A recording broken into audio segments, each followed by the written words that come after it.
Buenos días. Les damos la cordial bienvenida a una nueva edición de Actualidad Solidarista. Nos complace contar con su participación en este espacio impulsado por Cuarzo, creado para compartir análisis, tendencias y contenido de valor que contribuye a fortalecer la gestión y la toma de decisiones de las asociaciones solidaristas. Antes de continuar, queremos presentarles una solución que está transformando la experiencia de muchas asociaciones y sus asociados, Unimart en AsoExpress. A través de esta integración, sus asociados pueden acceder a más de 450,000 productos del e-commerce más grande de Costa Rica, pagando con su crédito o ahorro de forma rápida y sencilla. Además de ampliar los beneficios para el asociado, esta solución impulsa la utilización de los servicios de la asociación, fortalece el vínculo con sus afiliados y se integra de forma total con Codeas. Para más opciones para sus asociados, más valor para su organización. Para conocer más, pueden escribirnos al correo nuevonegocios@cuarzo.com. Muy bien, y el tema que analizaremos hoy es: ¿cambiará el rumbo de la economía costarricense ante el cambio del gobierno? Este es nuestro tema del día de hoy. Para desarrollar este tema, hoy nos acompaña don Vidal Villalobos, quien es economista, agente corredor de bolsa y gestor de fondos de inversión, asesor económico de entidades públicas y privadas, profesor universitario, conferencista internacional de amplia trayectoria en el sector solidarista. Entonces, don Vidal, no sé si se encuentra por ahí. Don Vidal, muchísimas gracias por acompañarnos nuevamente. Es un gusto contar con su participación en este espacio. Le cedemos la palabra. Adelante, don Vidal. Muy buenos días. Gracias, Mauricio. Gracias a Rebeca también por hacer posible esta actividad. Gracias a Cuarzo Encora por la oportunidad de poder comunicarnos y traerles algunas ideas. La fundamentación de la toma de decisiones es estar adecuadamente informado.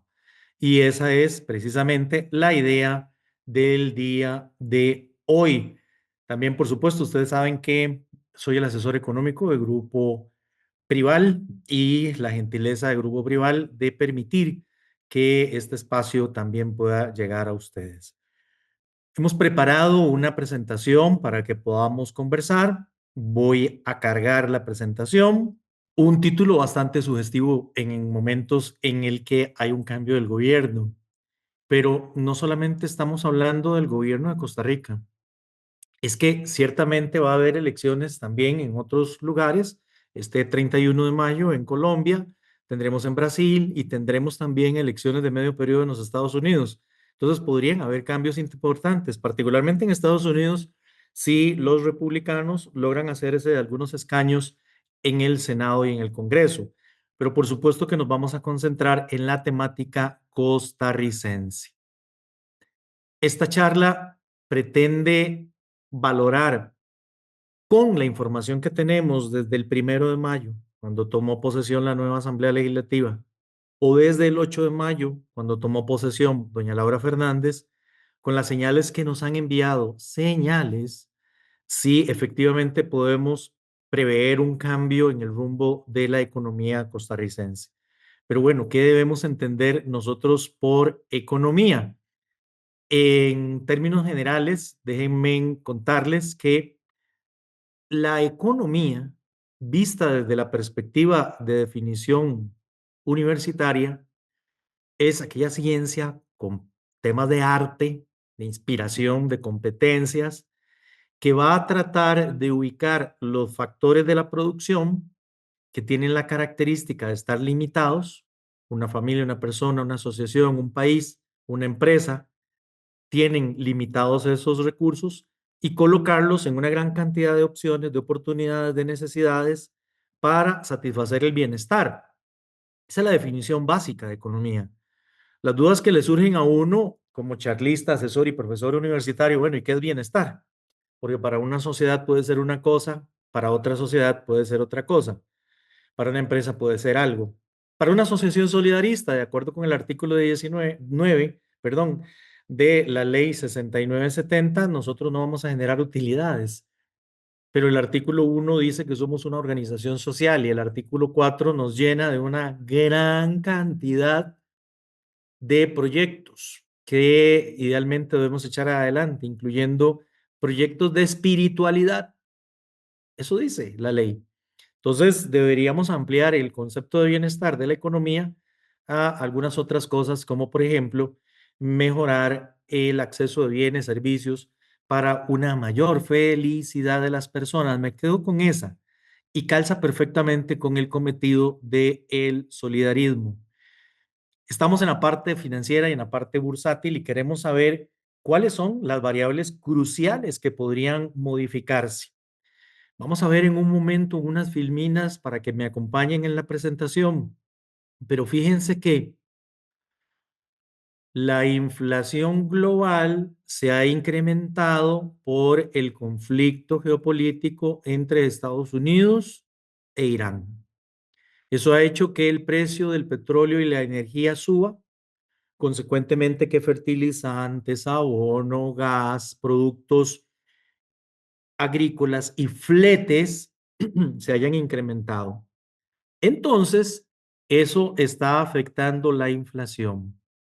La inflación es un componente muy importante de las tasas de interés. Y voilà. Bueno, resulta ser que la tasa de interés es fundamental para nosotros, porque es el cordón umbilical entre los resultados de la asociación y el mercado, en materia tanto de crédito como de inversiones. Así que, ¿cuál es una de las variables cruciales? La tasa de interés que está siendo afectada por el fenómeno inflacionario. Y el otro tema del cual vamos a hablar, y estoy seguro que a ustedes les va a interesar conversar al respecto, es el tema del tipo de cambio. Siendo así, debemos, como si estuviéramos en la clase universitaria, explicar cuál es el idioma que hablan los economistas. No es inglés, no es matemática, no es geometría, no es álgebra, no es francés. El idioma que habla la economía es el idioma de los precios. Todo tiene un precio, un bien, un servicio. Incluso el hecho de que ustedes me regalen el tiempo acompañándome en esta charla tiene un costo, tiene un precio. En economía le llamamos el costo de oportunidad. ¿Qué podría estar haciendo yo en lugar de estar escuchando a Vidal? Bueno, yo tengo no solamente que competir con eso, sino que prometerles que la información que van a recibir vale la pena, que es muy productivo estar aquí, de tal manera que efectivamente ustedes se inclinen, se decanten por estar en la actividad. Vean entonces que los precios llegan hasta ese nivel. El uso del dinero en los mercados tiene un precio, se llama tasa de interés, y el intercambio de dólares por moneda costarricense o de cualquier moneda, cualquier par de monedas, se llama tipo de cambio. Entonces, esos son los dos precios en los que nos vamos a concentrar y tratar de ver si esas dos cosas van a cambiar con el cambio de gobierno. Los precios se definen por la fuerza de la oferta y la demanda, pero también de las expectativas. Y ahora vamos a ver algunas declaraciones que han movido las expectativas cambiarias. ¿Qué es el tema de las expectativas? Las expectativas es lo que la gente cree que puede llegar a pasar en el mercado. Vean, ahora tenemos el efecto del niño. Dicen que es un niño con estrógenos, que vamos a tener algunas dificultades. Se estima que por lo menos van a haber unos 8 fenómenos climatológicos con nombre en el Caribe, o sea, van a ser huracanes. ¿Cuáles de esos lleguen a categoría 4 o 5? No lo sabemos. Pero siempre que ocurre una situación de esta naturaleza, empezamos a pensar si en el Golfo de México van a quedarse los huracanes. Ya por sí el precio del petróleo está alto, pero si los huracanes impiden que los barcos lleguen al Golfo de México y que las refinerías trabajen, naturalmente aumenta el precio del petróleo. Y eso lo podemos descontar gracias a las expectativas y poner desde ahora dentro del mercado con un incremento en el precio, a punta de expectativas. Hay precios, por ejemplo, en el pasado, como el arroz o la gasolina en el país, que no solamente están dependiendo de la oferta y la demanda y de las expectativas, sino de que el Estado, por alguna razón en particular, quiere regular ese precio. y por lo tanto tiene ciertas reglas del juego y tenemos que ver efectivamente si hay una mano peluda que mueve tasas de interés o que mueve tipos de cambio. Los mercados se mueven ante sentimientos, el miedo y la confianza. Cuando hay confianza suben, cuando hay miedo se detienen. Y en vista de que esos son sentimientos, más modernamente, la neurociencia está dando de qué hablar en muchas partes. Por ejemplo, en mercadeo, ya sabemos que hay neuromercadeo, pero hay neuroeconomía. Y eso llama mucho la atención porque en algunas partes del mundo ya están incorporando dentro de sus programas de estudio cursos de biología para economía, con la finalidad de entender cómo se forma el cerebro humano, cuáles son las tres capas que tiene, qué decisiones se toman en cada una de las capas, porque si nosotros aprendemos como economistas a entender cómo toma las decisiones la gente, decisiones de compra, de venta, de consumo, no, de producción, será mucho más fácil entenderlo. Y esa neurociencia, como les digo, ha decantado en neuroeconomía, pero en bolsa también, en neurotrading, poder saber qué es lo que están pensando los operadores de bolsa para comprar o vender activos. Como vamos a hablar del impacto que puede tener todas estas variables en la política económica, me permito nada más hacer una pequeña referencia para recordarles que la política monetaria y la política fiscal son los dos brazos de la política económica. La política monetaria utiliza tasas de interés, encaje mínimos legales, venta de bonos de estabilización monetaria en el caso nuestro en el país y algunas otras cositas ahí como por ejemplo reglas del juego administrativas que pueden incidir en el comportamiento de los agentes económicos. Básicamente, la variable más importante que trata de mover la política monetaria en el corto plazo es la tasa de interés.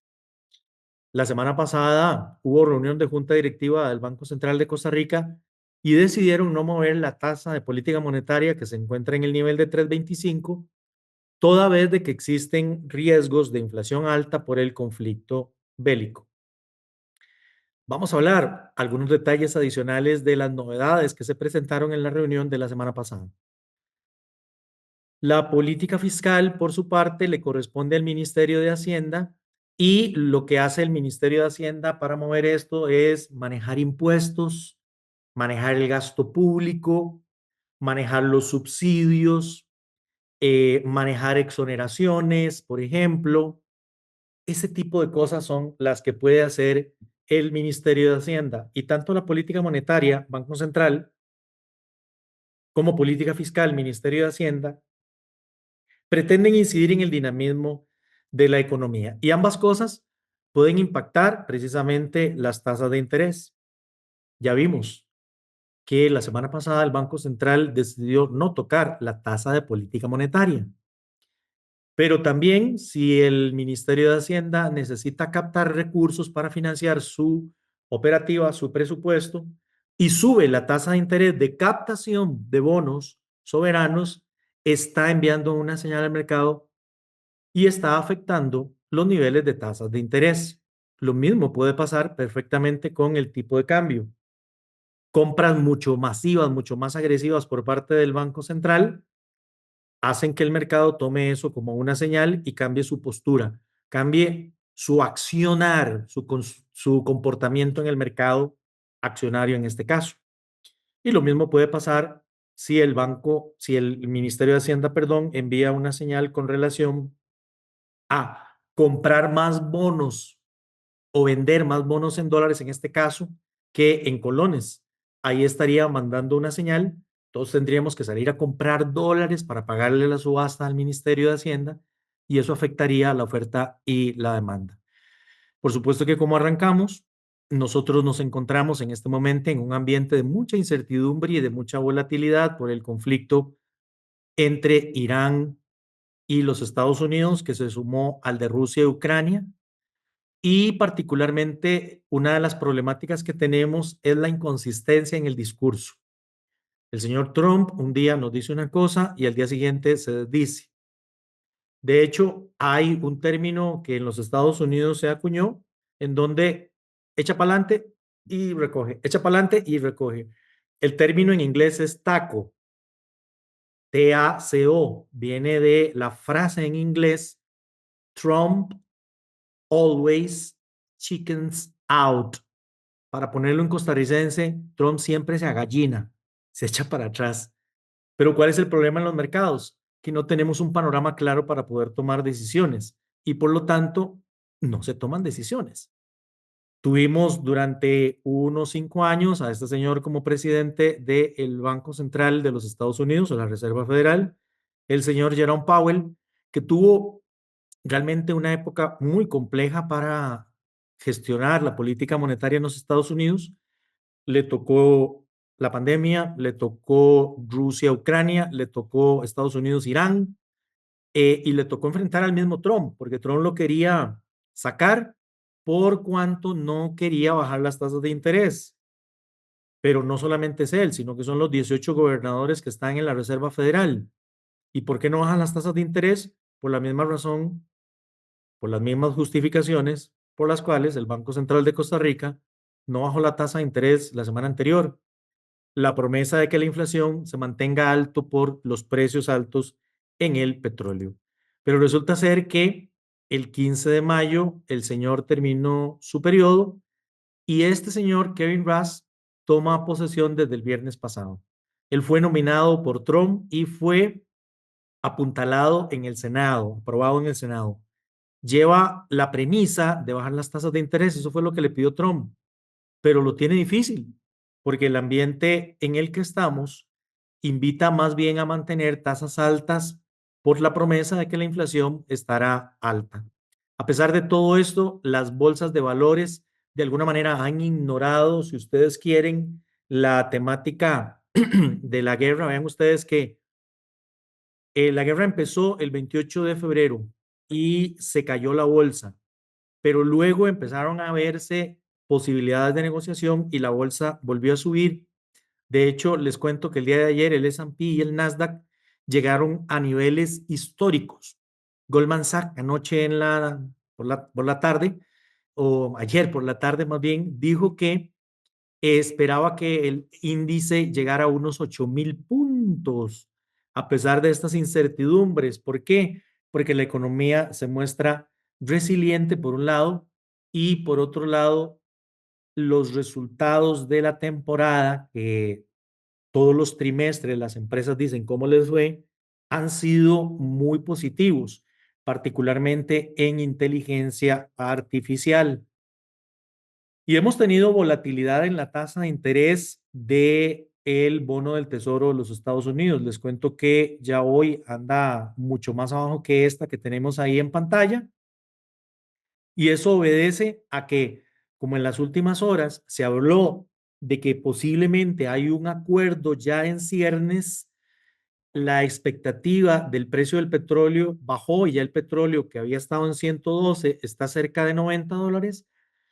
Por otro lado, como la tasa de interés no tiene que cargar con una expectativa de inflación más alta, entonces recorta la tasa de interés.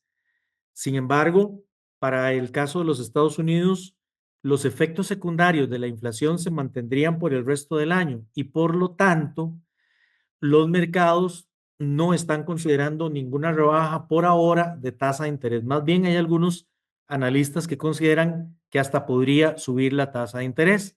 Y vean ustedes cómo en la apertura del conflicto bélico, el precio del WTI llegó a estar en 112. Una cosa por lo menos importante es que cuando tuvimos Rusia-Ucrania llegó a 125. O sea, no llegó a esos niveles, pero más bien ha recortado y como les digo, hoy está cotizando por debajo de 90. ¿Con qué nos quedamos entonces en la parte internacional? Con que hemos estado en un año inmersos en mucha incertidumbre, volatilidad, producto de esta situación que se está presentando en Medio Oriente, pero que si se logra pactar un acuerdo, las expectativas de inflación bajarían. ¿Y por qué es importante la inflación? Pues ya lo dijimos al principio, porque afecta la tasa de interés y afecta el tipo de cambio que son las dos variables importantes que queremos desarrollar el día de hoy. Les cuento que este es el dato de enero de pronóstico de crecimiento del Banco Central. Y aquí es donde empezamos a ver el tema electoral y gubernamental. Porque vean ustedes cómo habíamos crecido el año 2025. Habíamos crecido un 4,6%. ¿Por qué bajó hasta 3,8% el Banco Central? Todavía en enero no había estallado el conflicto. El conflicto estalló a finales de febrero. Entonces, de alguna manera, lo que tenía ahí cargado el Banco Central eran dos cosas. Intel había anunciado en el 2025 que dejaba de producir en el país y eso iba a impactar el PIB. Pero por otro lado está siempre el tema de cambio de gobierno. El Banco Central en esto es precavido, no se sabe finalmente quién va a terminar en la presidencia y cuál va a ser el rumbo que le dé la economía. Entonces esas cosas hacen que sea cauto. Lo puso en 3,8%, pero esto fue en enero. Ahora en abril ya teníamos encima el conflicto Estados Unidos-Rusia, perdón, Estados Unidos-Irán. Y entonces bajó el pronóstico a 3,5, todavía más. Eso trae consecuencias importantes en el crecimiento de la economía y en la generación de empleo y el comportamiento de la pobreza en el país, entre otras cosas. Si se recorta el crecimiento, si se recorta el crecimiento, el gobierno puede sacar de esa menor economía menos impuestos, lo que significa que va a tener que financiar su presupuesto con deuda, lo que significa que tiene que ser más agresivo en las subastas, lo que significa que podría subir la tasa de interés por esa vía. Esa es la teoría. La realidad que estamos viendo es otra. Primero, porque el índice mensual de actividad económica en su lectura de marzo da cuenta de que la economía está creciendo un 4,6%, está creciendo más. La economía de las barras altas son las zonas francas que están creciendo cada vez menos. Por supuesto que el tema del tipo de cambio tiene mucho que explicar aquí. ¿Por qué? Porque las empresas de las zonas francas tienen que traer cada vez más dólares para cambiarlos por colones y hacerle frente a sus compromisos. Pero si las empresas tienen que traer más dólares, Costa Rica es más caro. Si Costa Rica es más caro, entonces esas partes de la economía crecen menos. Si esas partes crecen menos, van a tener que traer menos dólares. Entonces vean ustedes lo complejo de la sopa. 3,8% crece el régimen definitivo, que es el que genera impuestos. Pero ese régimen tiene exportadores, tiene turismo, tiene construcción, tiene el sector financiero. Todos estos sectores han sido afectados por el tema del tipo de cambio. Nos queda muy claro turismo y exportadores, ¿verdad? Que son afectados. Pero es que, por ejemplo, el sector de la construcción contrató obras, hizo sus contratos en dólares hace algún tiempo. Entonces hoy está recibiendo menos colones por esos dólares que había previsto iban a estar en cierto nivel hace algún tiempo atrás. Y por lo tanto está afectando al sector de la construcción. Y al sector financiero, de igual manera. Si el sector financiero tiene operaciones en dólares, préstamos en dólares o inversiones en dólares, como también las tenemos en el solidarismo, pues ahí vemos mermas, minusvalías en el tema del tipo de cambio. Si se reduce el desempeño de estas empresas, se reduce la renta. Si se reduce la renta, se reduce el impuesto sobre la renta. Y es lo que estamos en este momento enfrentando. Crece muy bien la manufactura, la construcción y los servicios profesionales que están relacionados de alguna manera con el cierre del gobierno y la obra pública, pero también con el desempeño de las zonas francas. Pero vean ustedes, esto que acabamos de dibujar y de construir se empieza a ver en las cifras fiscales. El superávit fiscal, eso es, que los impuestos que sacamos de la economía, menos los salarios y los gastos operativos recurrentes que tiene que hacer el gobierno alcanzan y sobran un poquitito. Recordemos que la reforma del 2018, la 9635, Ley para el Fortalecimiento de las Finanzas Públicas, amplió la base impositiva por un lado, pero por otro le puso un freno a la regla fiscal o al gasto a través de la regla fiscal. Parece ser que esa gasolina se está acabando. Vean ustedes cómo después de esta reforma que fue en el 18, las herramientas empezaban a trabajar en el 19 y esperábamos resultados en el 20, cosa que no se dio porque apareció la pandemia. Fue en el 21 que empezamos a tener superávits. Entonces ustedes pueden ver estas barritas aquí encima que representan el superávit. Y conforme la reforma iba tomando fuerza, íbamos teniendo un superávit mayor hasta el 2023, a partir del cual el superávit ha venido reduciéndose. O sea, parece ser que la gasolina de la reforma podría estarse agotando y algo podría cambiar en este país. Entonces vean que no es solamente un tema de porque cambió el gobierno va a cambiar la dinámica fiscal en este caso. No, es que desde el 2023 estamos viendo ya un agotamiento en los resultados fiscales del gobierno. Y ya sabemos que la política fiscal es gestionada por el Ministerio de Hacienda. Y poniendo entonces en perspectiva el título que tuvimos para esta charla, de que si cambia el gobierno va a cambiar la política económica, y ya sabemos que dentro de la política económica, como vimos hace un minuto atrás, está la política fiscal, entonces deberíamos revisar primero quiénes van a estar a cargo de la política fiscal. Empecemos con el Ministerio de Hacienda. El nuevo ministro de Hacienda es nada más y nada menos que el expresidente de la República, don Rodrigo Chávez, pero que además tiene el sombrero de ministro de la presidencia y que además es el coordinador del equipo económico. Ahí hay evidentemente una señal. Ayer me entrevistaban en Monumental y me preguntaban al respecto sobre eso, que qué señales más tendría que esperar yo en el futuro. Bueno, aquí hay una señal, aquí hay un mensaje importante. Política fiscal mantendría de alguna manera parte del ADN de su propio gobierno, el del gobierno de Chávez, pero probablemente que va a querer hacerle algunos cambios ahora que él está al frente del Ministerio de Hacienda. Entonces, la primera señal que tenemos es justamente eso. ¿Quién está al frente del Ministerio de Hacienda? Pero vean ustedes que don Rodrigo pudo haber llegado y quedarse con el equipo que lo ha acompañado hace 4 años atrás. Pero no, el viceministro de Ingresos, que es uno de los importantes también aquí, junto con el de Egresos, es ahora don Víctor Julio Carvajal. Él asumió hace unos días. Vean que la nota es del 14 de mayo. Pero ¿qué hizo don Víctor? Todas las jefaturas del área de ingresos la movió y la movió hace 2 días, el 25 de mayo. Cambió a toda la jerarquía. Ahí también hay otra señal.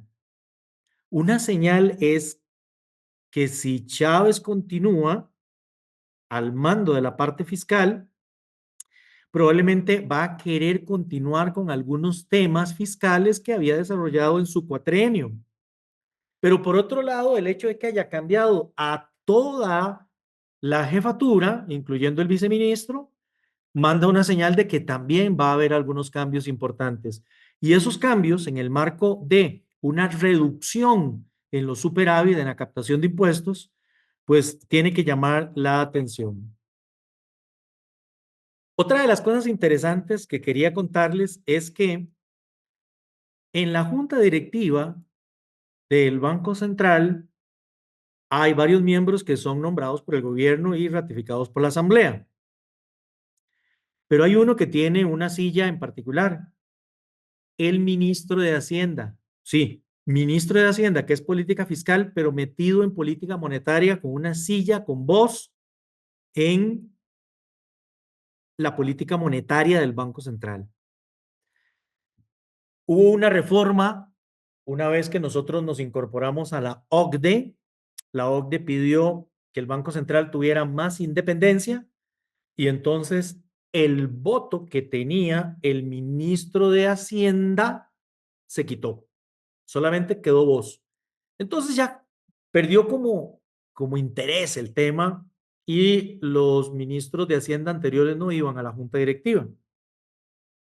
A mí me parece que es un tema muy importante para tratar de coordinar las dos políticas, pero también como ministro de Hacienda se estaría usted enterando de qué es lo que está haciendo en política monetaria el Banco Central que va a incidir en la tasa de interés, que es la tasa de interés a la que usted como ministro de Hacienda se puede enfrentar en el mercado en sus subastas de Hacienda. Ya con solamente eso es útil. Ahora, yo no tengo que ir a todas las juntas del banco. Voy solamente a donde el orden del día me invita a que haya un tema de interés en el que yo pueda participar, particularmente las reuniones de tasa de política monetaria, que ya vamos a ver en qué fechas están.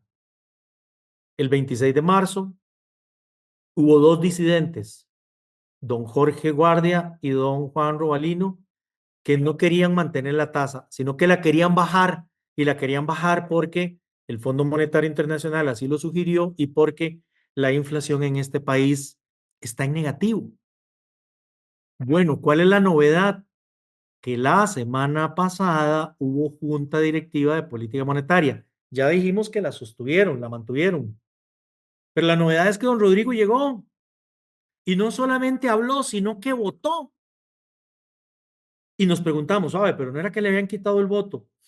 Hay en el artículo 17 de la Ley Orgánica del Banco Central un tema, y es que si hay faltando un directivo que no lo han podido nombrar desde hace mucho tiempo, pero para colmo de males, el 7 de mayo se le venció el nombramiento a don Max Soto y tuvo que salir de la junta directiva. Cuando ocurre eso, el ministro puede votar. Y por eso fue que Chávez votó y votó por mantener la tasa de política monetaria. Claro, no me parece extraño que si sostener la tasa de política monetaria había sido la decisión anterior cuando él fue presidente, insisto, se supone que el Banco Central es independiente, ¿verdad? Pero hagan ustedes aquí los bemoles.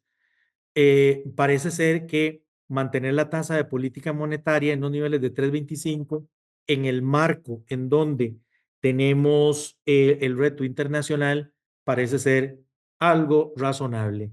Chicos, chicas, ahí están las novedades. ¿Que va a haber algunos cambios? Parece que sí, las señales van en ese sentido. Entonces los periodistas de Monumental Media me decían, ¿y qué más deberíamos esperar? Ah, bueno, ahora cambió el equipo. Ahora necesitan entrar a la cancha y ver cómo juegan. En los primeros partidos de entrenamiento nos vamos a dar cuenta hacia dónde van los balazos. Y por lo pronto, la inflación está negativa, entonces hay espacio para bajar la tasa de política monetaria. Costa Rica se está desempeñando bien, un 4.6 de crecimiento, con un 7.1% de desempleo. Y en materia de tipo de cambio, veamos algunas cosas. Muchas personas se han acercado y me han dicho, es que el tipo de cambio de enero a la fecha ha caído mucho. Esta cifra que ven ustedes al fondo de 8%, la tenemos que corregir, anda un poco para arriba del 10%.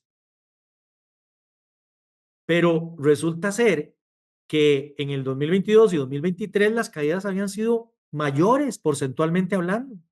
Incluso en el 24 y en el 25 también tuvimos caídas, menos porcentualmente la que hemos tenido en el 26, pero ya hemos pasado por esto. Entonces, si algunos de nosotros que tenemos inversiones en dólares nos está doliendo este año, ¿qué fue lo que pasó en los 4 años anteriores que tuvimos un panorama parecido? ¿Cómo fue que nos tomamos la pastilla para que esto saliera relativamente mejor? ¿Por qué ha caído el tipo de cambio? Por la cantidad enorme de dólares que está trayendo la economía por su éxito en turismo, en exportaciones, pero sobre todo en zonas francas.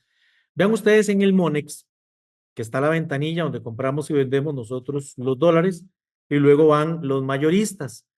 los mayoristas tienen que tener un equilibrio patrimonial. Dependiendo de si están pasados o les falta, van, compran y venden dólares en el mercado mayorista. Pero lo que sobraba en el 2021 eran como 17 millones. Con algún corte que hice hace unos días atrás, en el 2026, 46 millones. Esto refleja que sobran muchos dólares en el mercado. Y mientras en el 2021 el tipo de cambio promedio del Monex estaba en 609.51, a esa fecha que habíamos hecho el corte, 478.86. Vean ustedes la cantidad de dólares que llega también por zonas francas. Se estima que hay 197,000 empleados que ganan 2.300 dólares en promedio. Entonces, todos los meses están entrando 456 millones de dólares. Ahora, esos empleados puede ser que tengan compromisos en dólares, entonces no hay cambio de dólares, no hay problema en el tipo de cambio. Pero ¿cuántos tendrán compromisos en colones? Imagínense que si el 25% de ellos, o si el 25% de los compromisos están en colones y los cambian, entran 114 millones de dólares todos los meses. Si es la mitad, 228. Y si es el 75%, 342. Yo me quedaría entre el 50 y el 75 de que son dólares que los empleados de zonas francas cambian en colones para poder pagar la luz, el agua, la comedera. Y como decía hace un momento atrás, si Costa Rica se vuelve complicado en el tipo de cambio, las zonas francas traen cada vez más dólares para hacerle frente a sus necesidades. Entonces, lejos de bajar, la disponibilidad de los dólares sube. Y aquí está otra vez el papel de las expectativas. Sí, el Banco Central ha estado comprando grandes cantidades de dólares, pero en el pasado compraba y la gente se tranquilizaba, entonces se guardaba los dólares y si se guardaba los dólares no los llevaba al mercado y como no los llevaba al mercado se cerraba la llave, se estabilizaba primero el tipo de cambio y luego subía. Esa era la dinámica antes. Pero ahora la credibilidad del Banco Central, no solo lo digo yo, sino que lo dice don Jorge Guardia y don Juan Robalino, ese 26 de marzo en sesión de junta directiva del Banco Central, el tema es perder la credibilidad del Banco Central. Entre otras cosas, ¿por qué? Porque el banco dice que la meta de inflación es un 3% y está en negativo y desde hace mucho tiempo. Entonces, ellos advierten que es muy importante mantener la credibilidad del Banco Central para que los medicamentos que pongan den resultados. ¿Y cómo cambian las expectativas? Bueno, siendo presidente, le preguntaron a don Rodrigo que qué pensaba del tipo de cambio y él dijo, acostúmbrese porque va a seguir bajando. Naturalmente la gente cuando recibe un dólar lo quema y lo mata en el mercado y todos los días baja el tipo de cambio. Si el Banco Central comprara en un solo nivel, probablemente la gente dice, ok, ya el banco dijo que hay un piso, de ahí no va a bajar. Pero el problema es que aunque está comprando cantidades industriales de dólares, todos los días los compra más baratos. Entonces la gente no ve un piso llegando. Por otro lado, los resultados fiscales del país y el crecimiento de Costa Rica han hecho que Costa Rica se vea mejor en los mercados internacionales. Eso le ha ayudado a traer plata y a no necesitar captar localmente a pesar de la rebaja en el dinamismo de los impuestos. Pero las calificadoras de riesgo aún no han movido la calificación de riesgo de Costa Rica. Es el mercado el que le está dando ese privilegio. Pero yo estoy claro de que cuando la calificación de riesgo por las calificadoras se mueva, muchos que no pueden comprar títulos de Costa Rica por esa restricción los van a empezar a comprar.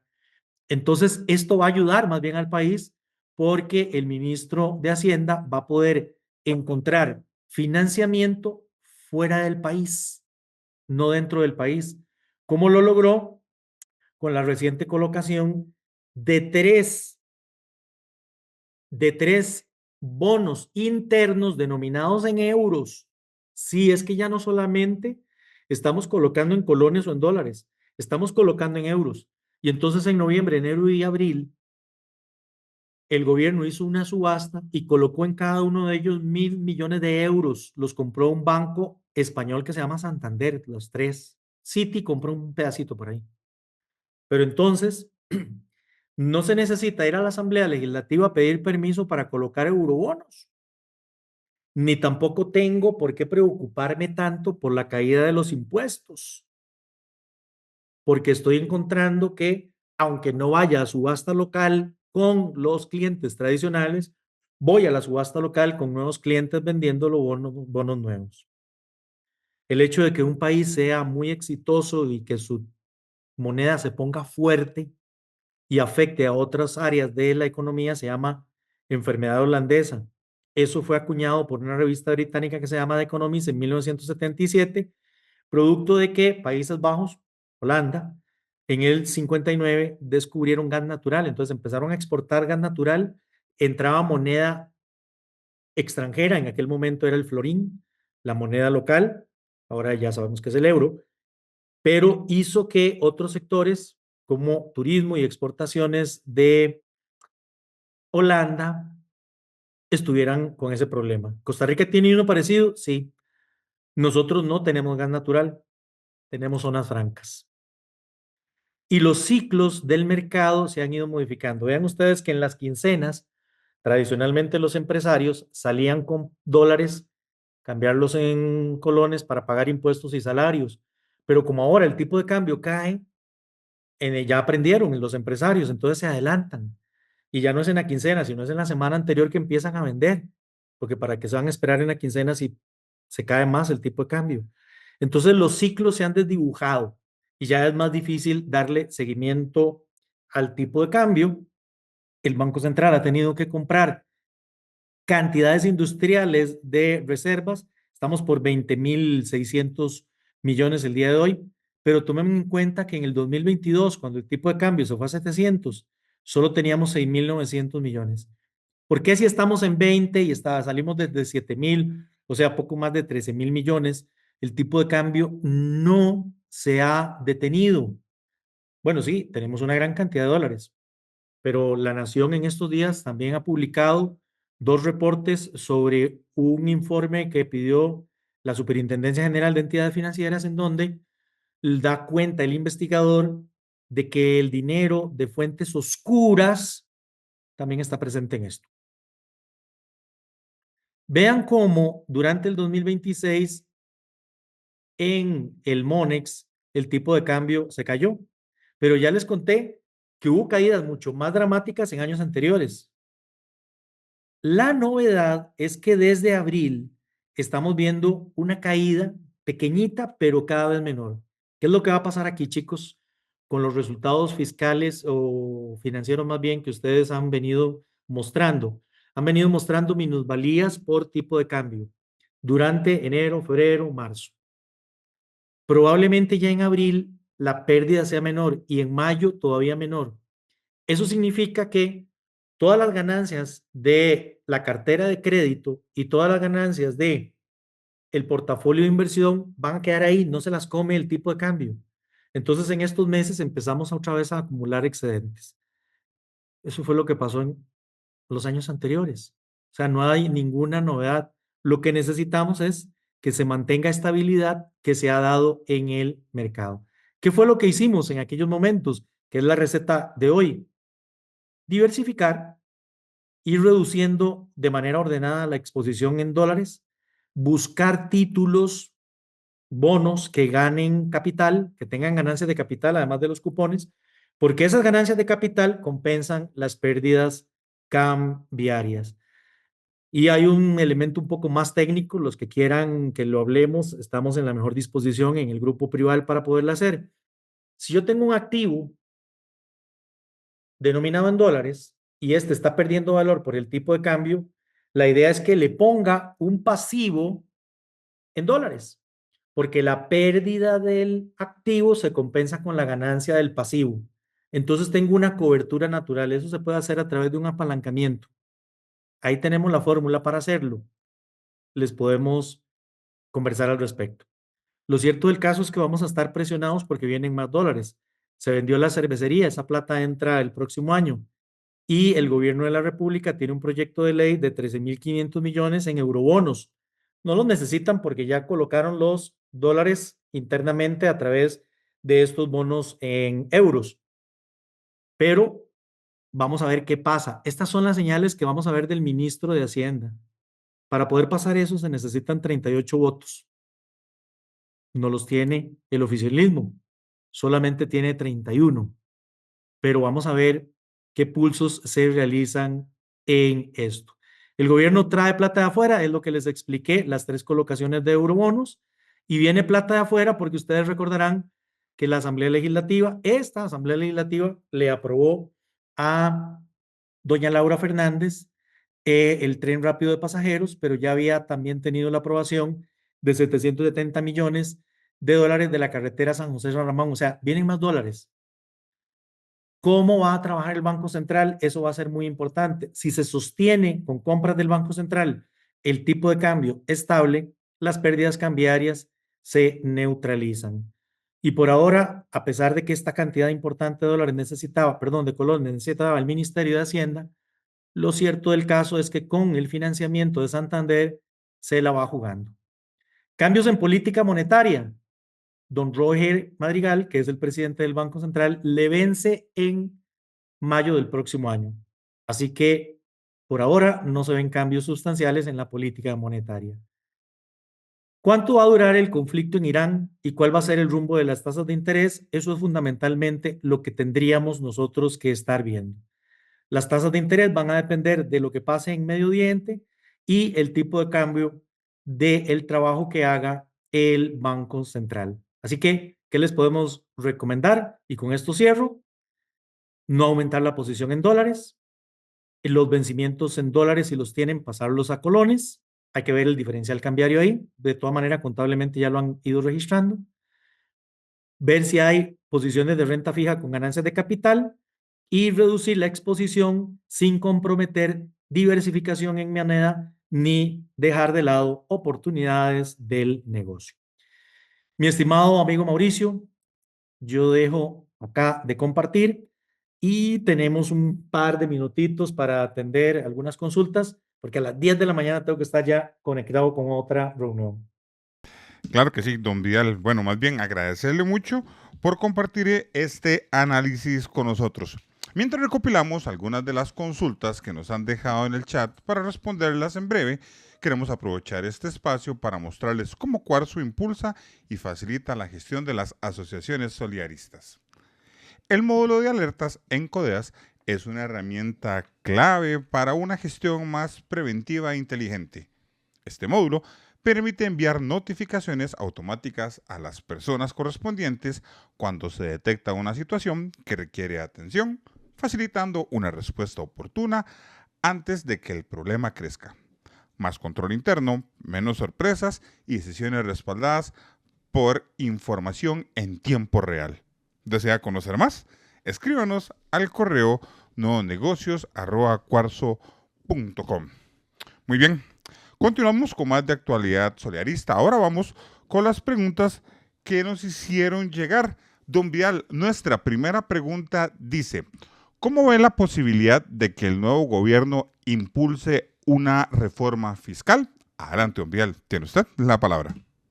Es una pregunta interesante por lo que acabamos de construir, ¿verdad? Un debilitamiento en la captación de impuestos producto de que la gasolina de las 96.35 se puede estar agotando.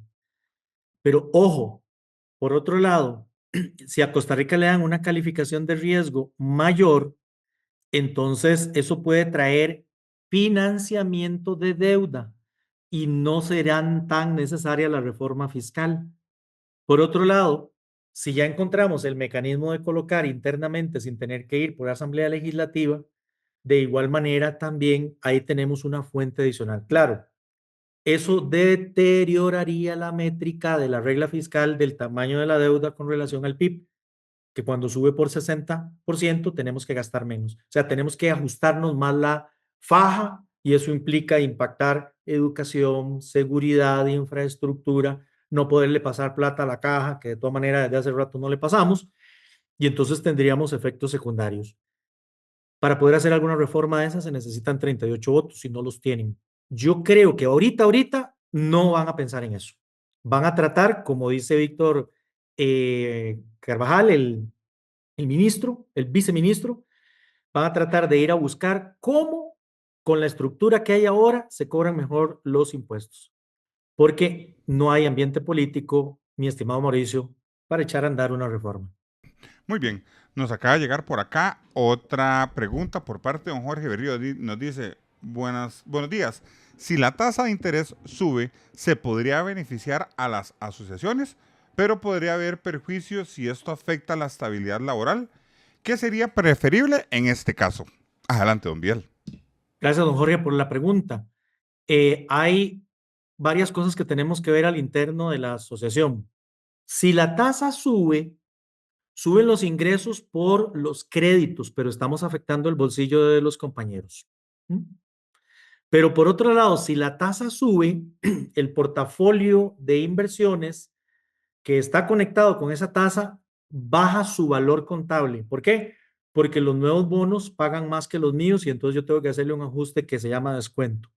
Entonces me veo afectado en el portafolio de inversión por eso. No es tan sencillo decir finalmente si me favoreció o no. Depende de la composición que pesa más en la asociación, si los créditos o si los, ¿cómo se llama? Las inversiones, o si efectivamente ese aumento de tasa de interés, como bien lo dice don Jorge, puede afectar el dinamismo económico, traer la economía hacia abajo y generar más desempleo. No es tan sencillo, esto es como un médico que no puede recetar lo mismo para todo mundo, sino que hay que hacer un diagnóstico para cada asociación solidarista y con todo gusto, lo que le cuesta hacer ese diagnóstico es que nos sentemos a tomar un café y lo conversamos. Muy bien, don Biel. No sé si nos regala unas palabras de Me cierre queda para nada esta más una, entrega. por favor, sí. Ah, sí, veo por acá. Don Vial, lo que sería nuestra próxima consulta, dice, ¿cuál es la probabilidad de que el Banco Central haga una rebaja de tasas de interés? Esa es otra interesante pregunta porque la inflación está negativa. Pero por otro lado está la expectativa internacional de que el precio del petróleo y la inflación se mantengan altas. Y para mí uno de los elementos importantes a considerar en esta ecuación es que el gobierno anterior, aunque, insisto, la política monetaria es independiente, probablemente mandaba sus mensajes para que la tasa se mantuviera en 3.25. Demostración, la semana pasada, cuando el expresidente y hoy ministro llegó a la junta directiva y mantuvo la tasa de interés. De tal manera que, por lo pronto, incluso me atrevería a decir, por lo que resta del año, son pocas las probabilidades de que el banco toque la tasa. Muy bien, don Vial, no sé si nos regala unas palabras de cierre en esta entrega de Actualidad Solidarista. Adelante. Como siempre, agradecido con Cuarzo por la oportunidad, con Grupo Prival por permitir que yo esté aquí y a todos ustedes por regalarme el espacio y el tiempo. Quedamos enteramente a las órdenes de ustedes. Muchísimas gracias y yo me desconecto porque ya estoy en la otra reunión. Chao. Muy bien, muchísimas gracias por acompañarnos en esta edición de Actualidad Solidarista. Agradecemos especialmente a don Vial Villalobos por compartir su análisis, experiencia y conocimiento con todas las personas que nos acompañaron el día de hoy. En Cuarzo, seguimos comprometidos con acompañar a las asociaciones solidaristas mediante soluciones tecnológicas, respaldo y confianza para fortalecer su gestión. Cuarzo, confianza que impulsa.